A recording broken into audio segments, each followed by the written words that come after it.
Matt White, you're watching Racing-Leagues.com with Steve O'Connor and Troy Allen.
Hey, and welcome back everybody to our coverage of Race 1 from Winton Motor Raceway. I'm your host Steve O'Connor. Alongside me in the commentary booth is our technical expert Troy Allen.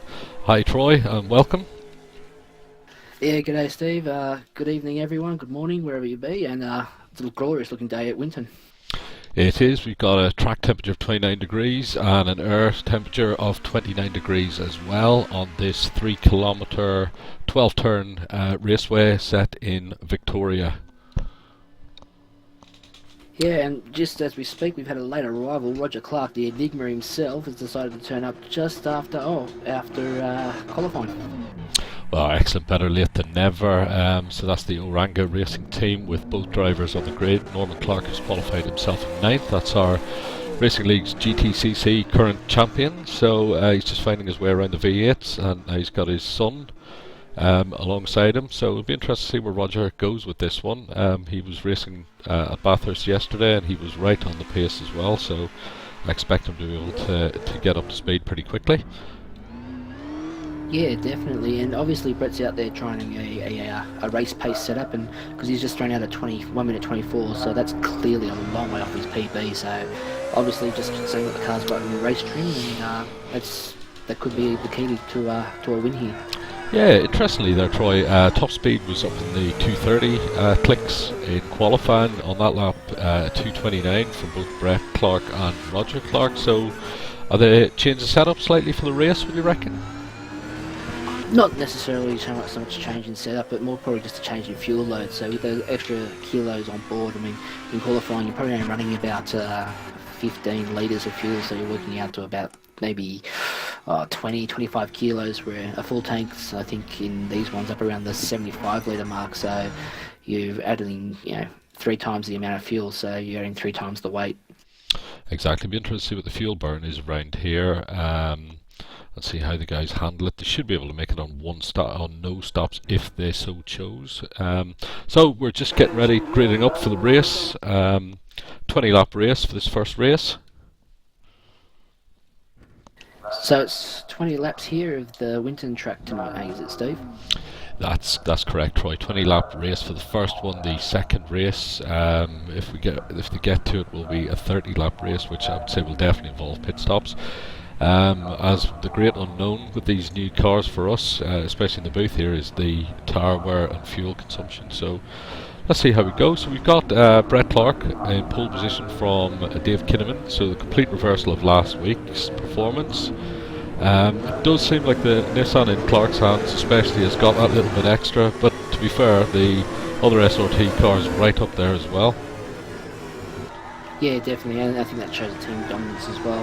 It'll be interesting to see how they go. So, on our formations up now, we're at Winton Raceway with a distance of 3.05 kilometres. Top speed so far tonight's been 2:32, set by Brett Clark. Fuel burn around here tonight is around about 2.8 to 3.1 litres per lap. The top lap speed so far tonight is at 120.5. and that was set by your pole sitter tonight, Brett Clark. Steve, over to you. Excellent. So Clark in first, Kinnaman second, Stevens third, Cox fourth, Fletch fifth, Penzo sixth, Damastis seventh, Norman Clark eighth, Goosey ninth, Hannon 10th, McCall 11th, Walden 12th, Fons 13th, and 15th Clark, Roger Clark, the Oranga Racing teammate. So we're just making our way around the formation lap. Brett Clark is leading them around quite tentatively from what we can see, so I imagine he's trying to look after the tyres as much as possible. There doesn't seem to be any weaving by any of the drivers at this point, so I would say the tyre wear is definitely a factor, as you called, Troy. Oh, definitely. Even on a slow out lap during the testing last night and even today, you're losing 1% just on a gentle lap. So realistically, you don't want to push these tyres too hard. But in saying that, we now see Dave Kinnaman starting the weave, and I think he started a trend there with a few of the boys. Yep, the whole pack now, everyone bar Brett Clark has started the weave down the back straight. It's interesting, yes, she just called out the two 555 team cars are both giving the tyres a warm up with a couple of corners to go. Brett Clark hasn't touched them, so I'm going to call it early, Troy, but I suspect that Nissan is not expected to stop, whereas possibly some of the people might be stopping. Definitely, I think you've definitely hit the nail on the head there, Steve. I think Brett's playing the strategy game. He's going for a no-stopper. I don't like his chances of making it work, but in saying that, Dave Kinnaman's giving himself the best chance here. He's got the ideal line on the outside for the racing line, but Brett's got the inside line for turn 1. So we're getting ready to go racing, Steve. Okay. Let's enjoy this one. Okay, so the revs are starting to rise. Just waiting for the lights to come on. Bit of a long hold on the starts, the rest of the field forming up. Revs rising.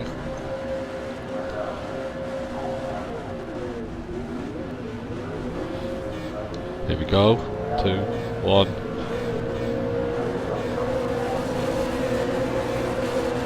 Oh, it's a long time hell of a start. And the revs are rising, and the Nissan's got an absolutely blinding start on the inside. He's nailed the hammer. Dave Kinnaman on the outside is trying to make a move. And Dan Stevens slots in right in front of Gavin Cox right behind, so and they're leaving as they were in grid order. First Clark, Kinnaman second, Dan Stevens looking for way past the second place car. Gavin Cox right up there as well. Stevens runs slightly wide on that corner. Yeah, he's missed his braking marker too far underneath Dave's wheel. And already we can see the first and second cars are pulling a little bit of a gap after Dan's slight mistake there. Outbraking himself, but he's back on it now and getting back up to the number 55 Ford. Definitely, it was a smart move there by Dave. With him and Brett, they were side by side, and he made the early call to just pull it out, pull behind Brett, and go with him. Look at this, it's very interesting. Dan Stevens right on the back of the second place car, now right under the rear wing of that Falcon. So you can almost read it out to himself. He's down the long straight, he's towing up behind it, trying to get up to his teammate. Dan's got to be careful. He seems to be putting himself, trying to feel the mirrors of Dave's car there, and he's putting himself out of position and trying to get back in too late, and he's missing the drive. Yeah, he's slight lock up there on the entry into that corner, and he's coming on the home straight. He's right under the rear wing of that Falcon. The Falcon's looking a little bit loose as well. It's just locked up as well. Brett Clark leads the first lap. Very easy to lock a brake there into 11, Steve. There's a bump right at the crucial point, and the tyres will lock up the inside right. It looks to me like Stevens in the third place car is trying to get rid of the second place car as soon as possible and get on to his teammate. And it's an excellent showing so far from Dan. He's battling all the way through there. Definitely, but I think what Dan needs to do here is set himself to a pace, find his rhythm, and just go with him, and then it'll come. If it's going to happen, it'll come. Don't try and force it, especially with the tyre they've always trained. Yeah, we've had a change for fifth position there. Penzo has got in front of Lofty Fletch in the 888 car, and Penzo has now towed himself right up to the back of Gavin Cox in the fourth place car. It's interesting to see what happens here. Yeah, I was just about to mention that Penzo is showing some pace, because we all know Gavin's no starch. He's always stuck his nose up the inside, but the lock up got out of it. Yeah, good call there. He's just backed out of it slightly. Realised that both of them are going to go off with that one, but it looks like he's going to make a move on this lap at the very least. And also Dan Stevens is right again, right under the rear wing of that Falcon. Tell you what, Steve, this is a cracking race tonight. The group is so closely packed. They've got better groups throughout the whole thing.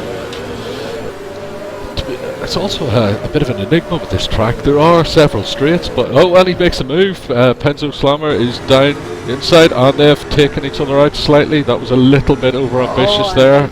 Oh, and it's chaos at the back. The 888 Lofty Fletch car has been hit in that as well. And that's a little bit of an experience, I'd say, Steve. He's gone for a move where it just really wasn't on, either outbreak yourself or something of that nature, and it's caused mass carnage. Yeah, just looking at the back of that, yes, a little bit of ambition early in the race. So out in the lead we have Brett Clark running 124.251, which is his fastest lap. Dave Kinnaman has ran the fastest lap in the race so far, 124.129. Dan Stevens with a 124.4. So the top three run. Actually, Penzo, Steve, he's around 23.4. Oh, exactly, good call. It's a pity he wasn't able to keep it on the track with that move, but that is such a difficult turn to try and pass. It sort of invites you in and then closes off pretty quickly, doesn't it? Because of the quick switch back in that turn, you cannot make a move onto that unless you made it early and you're virtually alongside the car into the braking when you make your first application of the brake.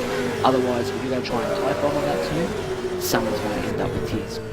I am very impressed with the second and third place cars. They are having a hell of a battle, and not once have they run paint just yet. Dave Kinnaman is holding his line, making Dan Stevens work for it. However, they have both caught right up to the first place car, Brett Clark, on this lap. There's now a couple of tenths between first and third. In saying that, Steve, last night we had the Camaros over at Highlands Park, I think it was, and these two were out in front and they had a dominant battle all night. I actually had Dan behind me in the reverse grid, and I tell you what, he is impossible to get a read on. I thought I had enough time to put a block on him for position. Before I knew it, he was up there killer. Yeah, Dan's a very smooth driver and aggressive when he needs it. When you least expect it, he's going to be there and going to be pushing through. So Dave and Dan have raced together for quite a long time, and they usually find themselves on track together, so they know each other's moves pretty well. So it's interesting to see if Dan can actually force a move here. And he's towing down the back straight behind that Falcon as well. Yes, definitely, and you can see it seems to be the Nissans that are struggling with that bump into turn 11 there in the braking zone, and they're looking at right front. I think you'll find that these two are going to have a flat spot in that tyre very soon. Yeah, there has been a couple of lockups between the second and third place cars. So let's see how this goes. So we're already up to lap 4. There's been a touch. Oh no! Dan Stevens has touched Dave. Let's just get the replay from on board. Looks as though Dan just outbreak himself there, Steve. Here we go on the replay. We're just seeing coming on to the start-finish straight. The Nissan's tucked up behind the Falcon across the start-finish line now. And in turn 1, oh yeah, Dan just, he's just slightly misjudged that, and they're both around. And that's Gavin Cox has taken advantage of that, got both cars. Yes, definitely. And in saying this, now we've got Penzo Slammer. He's now just cracked out a 122.3. This guy's tyres are not going to last. We've said that before, Troy, only to find that the people are there right at the end. So it'll be interesting to see. The guy is pushing, so he's trying to make up for that earlier mistake. He's got a long way to go, and look, this could be the fact that he's only new to the league and everything like that. This could be a learning experience. Don't burn your tyres up too soon. And he's maybe making that mistake. Maybe back the car off a little bit, go that little bit harder, but not qualifying pace. Well, you've said that. 5th and 6th is where the pace is at the moment. A 122.323 by Penzo Slammer and a 123.8 for the 6th place car at Demasta. So these guys are obviously working together to try and get back up to the cars in front. Definitely sounds like this. Okay, Troy, there's 15 laps to go, 5 in the books. And we have the the third and fourth place cars are now caught right back up to Gavin Cox in front, who was behind them originally on track until that little altercation. And behind that, we now have the fifth and sixth place cars, which are the fastest cars out there in the last few laps. It's all coming together very nicely, Troy, I would say. Definitely is. We've had our first retirement. Johnny Fons is going to fix that Volvo stuck away nicely. Okay, Troy, put your helmet on. You're in that Jack Daniels Nissan in fourth place with Dan Stevens. What's going on in your head right now? Okay, in my head right now, I'm trying to find where this is going to be. Opportunities to have a look and try and make a pass on him, but at the same time trying to fill his mirrors and trying to get him to be a bit unsettled and see if he gets on that throttle a little bit too soon out of one turn, gets the tail a bit waggy, then gives me a chance to have a look at the inside, and just trying to watch the general behaviour of that car and trying to pick up where its weakness is and where my strength is going to, my chance is going to be to make its pass. Well, he's certainly doing that. He's filling those mirrors. So two things, Troy. One, are the stewards going to look at that after the event? And secondly, bear in mind that that's just happened.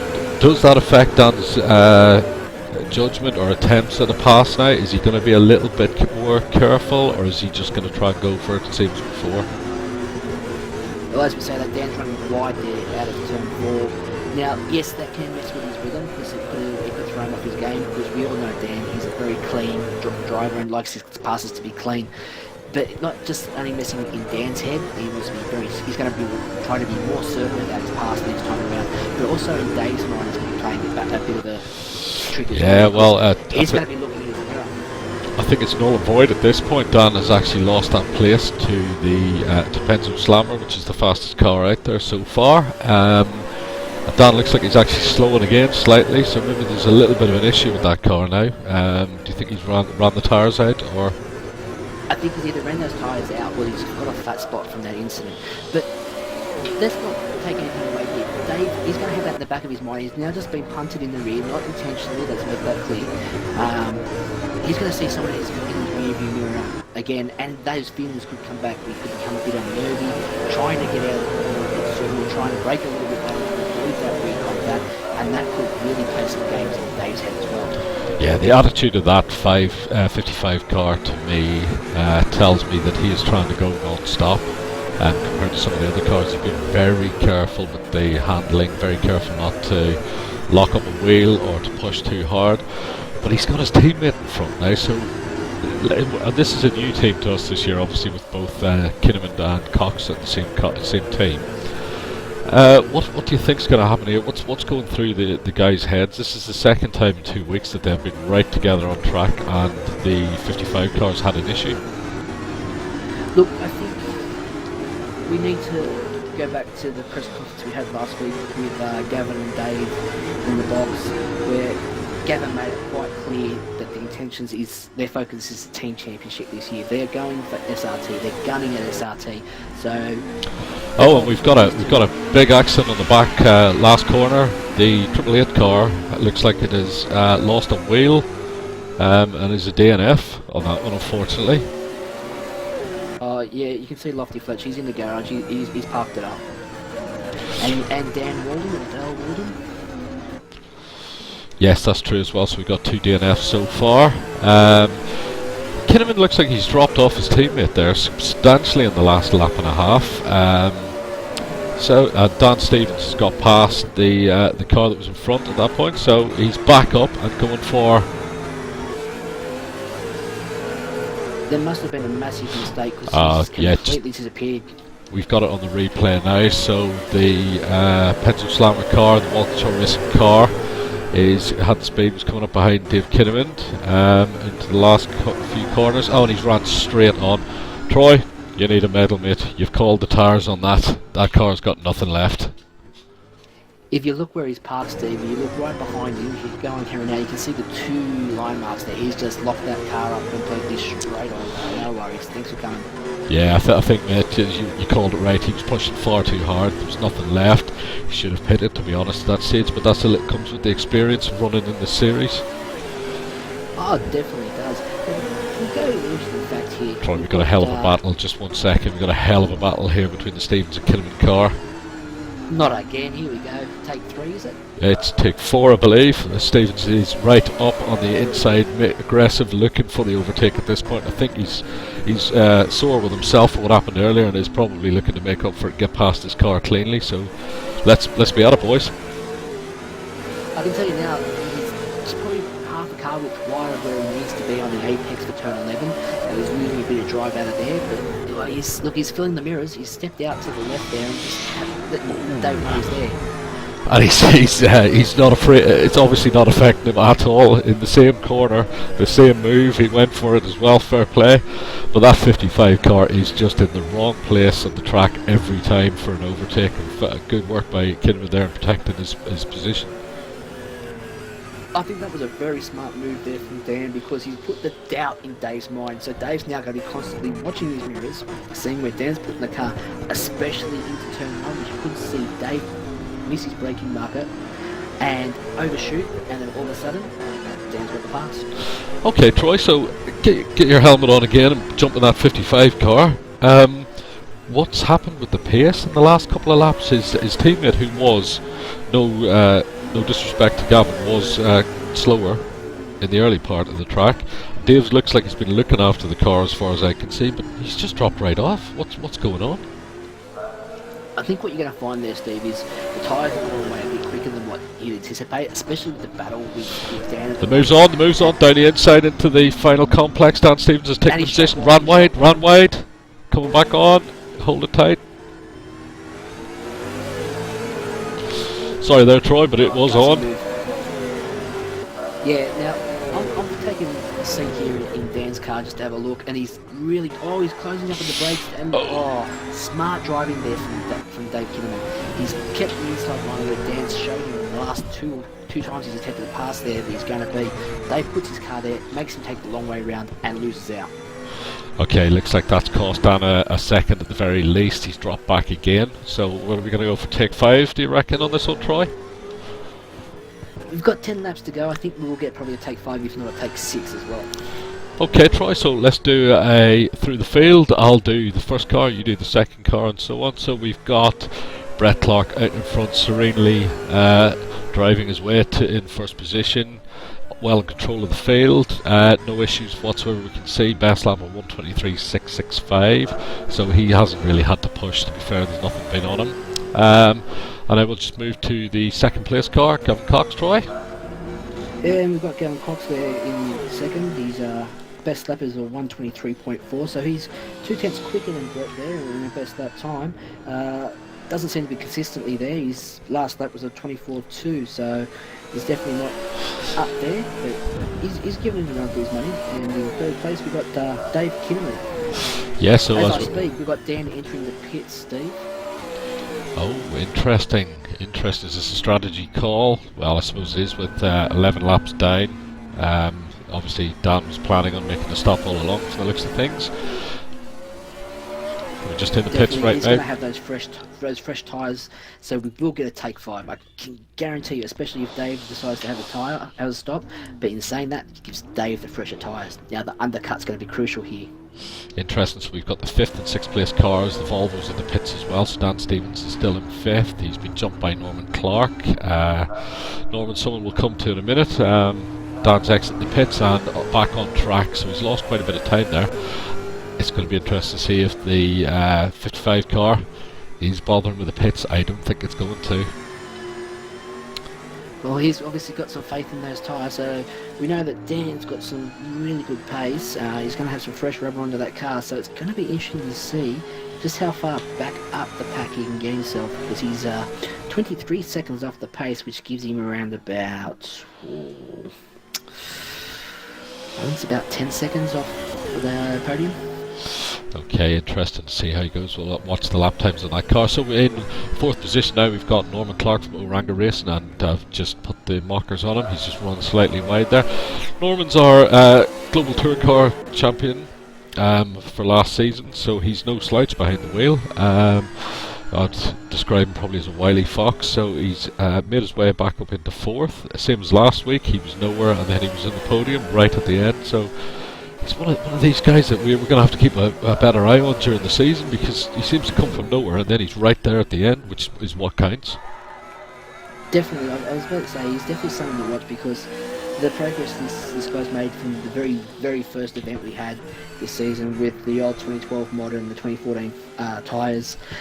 He was well off the pace. He was 5-6 laps down from the leaders, and to say something, mate, I even lapped him. I mean, that's how far off the pace the poor guy was. But now he's really up there, and he's given that mid pack a real good hurry up.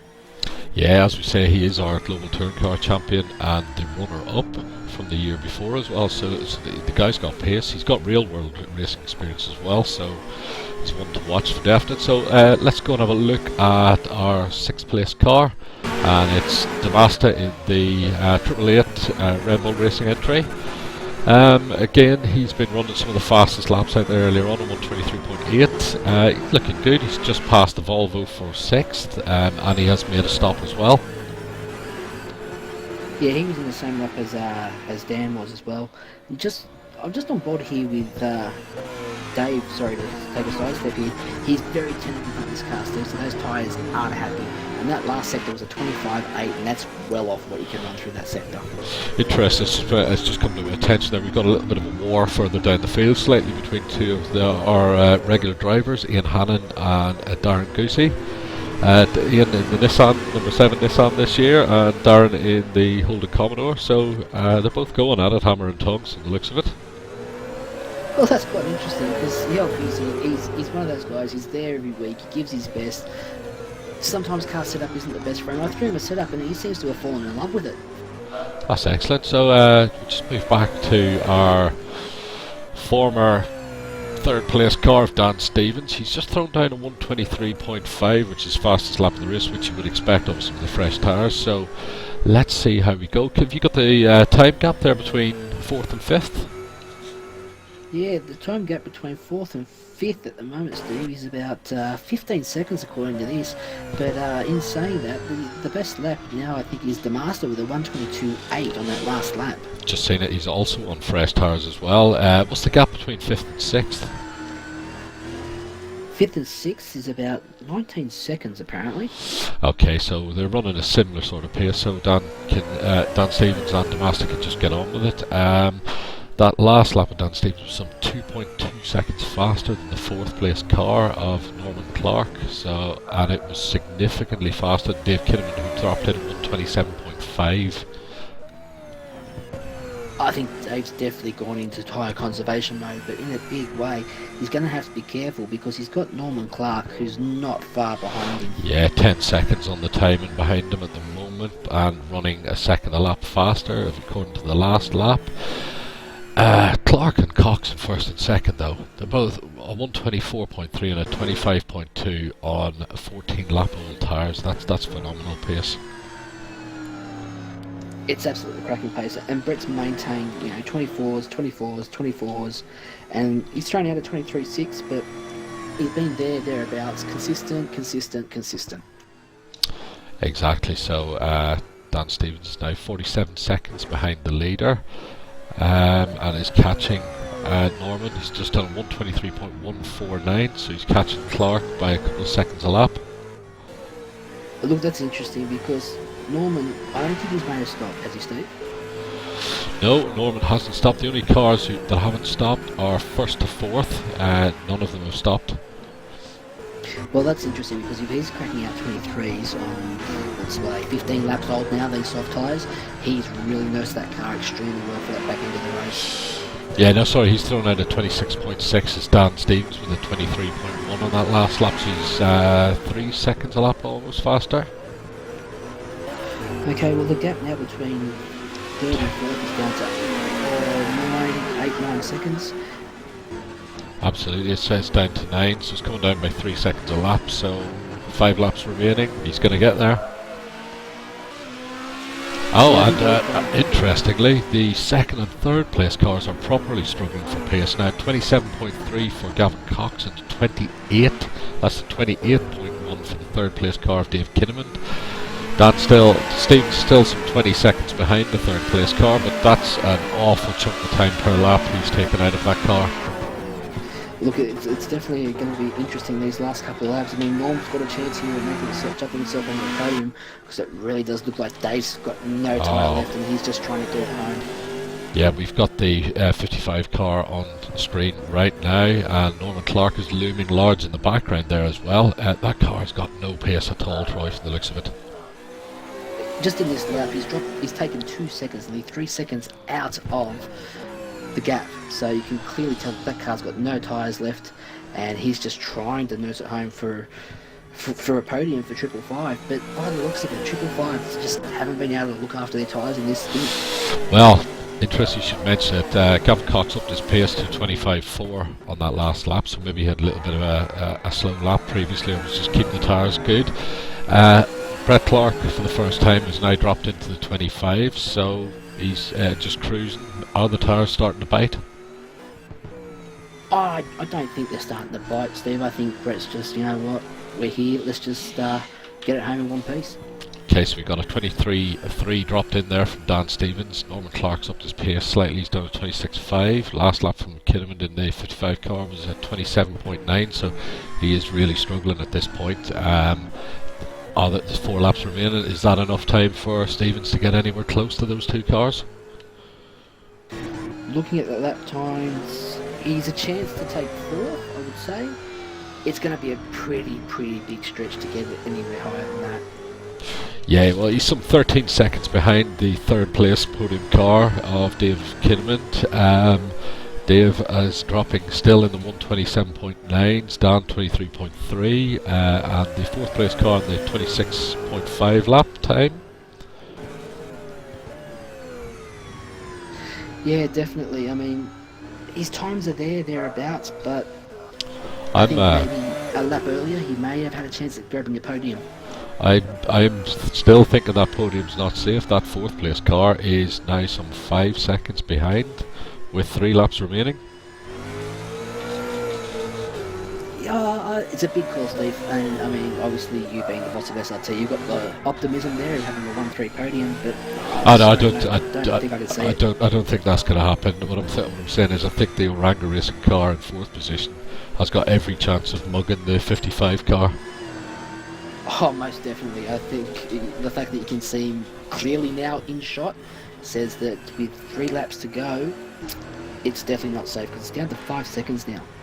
Absolutely, we're having a proper dig dust down here for 8th and 9th positions. Ian Hannon and Darren Goosey are still going at it. Hannon's just holding the upper hand at the moment, but Darren seems to be picking it up as the lap goes on, but he has yet to find a way around. So we'll just move back to our 4th place car now, which is a hell of a lot closer. Yeah, look, it's a cracking battle wherever you look around this track, except for at the pointy end, which, you know, we expect that sometimes with Brett, but to see these other guys really be able to have some good racing. Wow.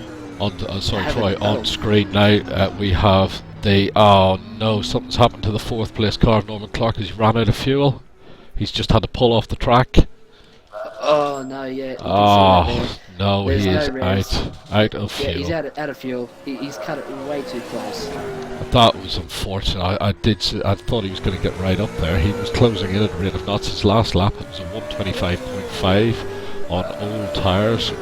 So 2 laps remaining. Stevens is set sail for the 55 car. There's a 10-second gap. That needs to be 5 seconds a lap. I don't think that's going to happen. Unless Dan's got enough tyre there to pull out qualifying lap after qualifying lap, and we're talking 122s here, 121s, yes, then he's a chance.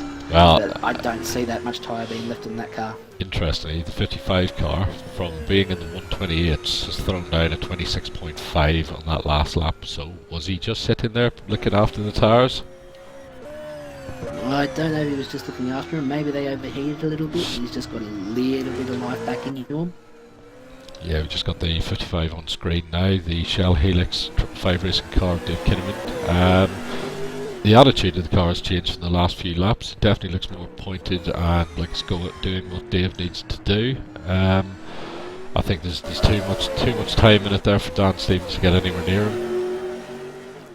In saying that, but he has managed to bring it down to just a smidgen over 7 seconds, the gap between him and Dave, but look, like I said, I think if we find one lap earlier on that pit stop, and you see Dan Stevens in the podium. Yeah, potentially. So we've got the 360 Norton Nissan of Brett Clark on the last lap.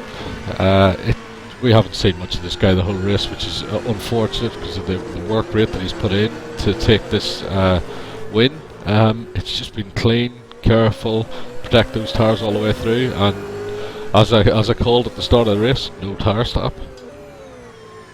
Look, it was a big call, and I tell you what, Brett's done an exceptional job to make those tyres last. But in saying that, yes, we have now focused on Brett, but sometimes that's a good thing. You don't want to be the centre of attention. You just want to be clean, smooth, and have your race done. Let everyone else behind you be the one that makes the mistakes or has the battles. That way, your car comes home clean, unscathed, and you don't have to make a change for race 2. Exactly, and there's the win. Clark in first position. Beautiful, very nice race. And then we've got Gavin Cox about to come across the start-finish straight. And second position for the 5 car. That is a result well earned. Very, very nice drive by Gavin on that one. Yeah, definitely. Again, everyone else's misfortune was Gavin's blessing in disguise there. It would have been interesting to see, just how close things would have been up the front with Dave and Dan and how that coming together, because they were giving Brett a bit of a hurry up there for a while as well. Yeah, exactly, and Dave takes third position there. Dan Stevens crossing the line in fourth right now. Good racing all round, so we'll get the podium up and have a chat with them shortly. Just one thing, but I don't think you'll see anything come of that incident between Dan and Dave. I think you'll just find it again a racing incident. We've got a direct line to the steward, so we'll have a word with the race steward as well and see what his thoughts are on that one. So let's get our top 3 down to have a chat with. Buddy was moved to your channel. User was moved to your channel. User was moved to Hey guys, channel. welcome to the comms. Excellent race all round. Congratulations, Brett. Excellent drive. Good work, Gavin and Dave. You were busy for the whole race. Well done, guys. So, Brett, over to you first. I think Troy's got some questions. Thank you. Yeah, first of all, mate, congratulations on the win tonight. Thank you, mate. Mate, you were one of only a handful of cars to go for the no-stop strategy. I said earlier in the broadcast that these tyres were shot after about 5 hot laps. How did you find your tyre deg? I don't know, we found a setting in the car Wednesday or Thursday, which seemed to keep the tyres a bit cooler and keep them in check a bit better. So I think I crossed the line with about 25% left in the front. So it went pretty well. It wasn't too bad for me, although I was I was running, 3 seconds a lap slower than what I could do, if you know what I mean. Oh, we definitely noticed that on the timing sheets, that you were definitely, from the start there, about 3 seconds off the pace from what you set in qualifying. Was that, obviously that was deliberate, or did you have to back it down at any stage throughout that stint? No, it was just a case of, it wasn't a race, it was manage your tyres. And that's one thing we definitely did say. And I tell you what, and I did say in the beginning of the broadcast that if there's someone that's going to be good at managing their tyres, it was definitely you, Brett. Sensational job today, mate. Congratulations. Thank you, mate. Congratulations. And up for a second place finisher, Gavin Cox. Gavin, that was a measured race. Came from 4th on the grid, or was it 5th, I believe, and got yourself up into second position in the end. Well done. Yeah, thanks, Steve. A little bit of bad luck to my teammate there, sort of gifted me a couple of spots, and it was just a case of trying to manage tyre wear and not really knowing how far they were going to go in race conditions. Excellent, yeah, you managed to look after. We watched some of your lap times were fluctuating slightly, and we figured that was just a little bit of tyre management, but you had plenty of space to be able to do that as well, so well done. Congratulations on second place. Dave, third place. I think we got a bunch of questions for you. Oh, there's a heap. So locked in the eternal battle with Dan Stevens' car. How was that for you? Well, I don't know what happened into turn 1 when I suddenly got shunted off the track, but from that point on it became really a race of trying to manage the tyres and just make sure I finished with no stops. I lost about 35% on my rears in that one incident, turning it back around. Ah, of course, yeah. We did wonder why the pace had dropped off there. I'll tell you what, though, we were a little bit afraid at the end that Norman Clark was coming and was coming fast for you. Would you have had anything for him if he hadn't have ran out of fuel? There was not much left in my rear tyres at all to fight him off. It would have been strategic placement of the car and hoping. Excellent. Well done, Troy. Have you got anything for Dave? Yeah, definitely. Dave, I made mention of the broadcast. Steve asked the question of put the helmet on and just find out where your head or Dan's head would be at. One thing I did mention was the fact that after that incident at turn one there, you'd probably be a little bit wary of Dan being behind you. Did that play on your head into turn one throughout the time? Well, he nearly hit me into the second to last turn as well. He locked up and went straight on, and I had to nearly go on the grass to avoid him. So he was obviously pretty keen to get past, but overshot it himself and went onto the grass, and I think that's what necessitated his pit stop.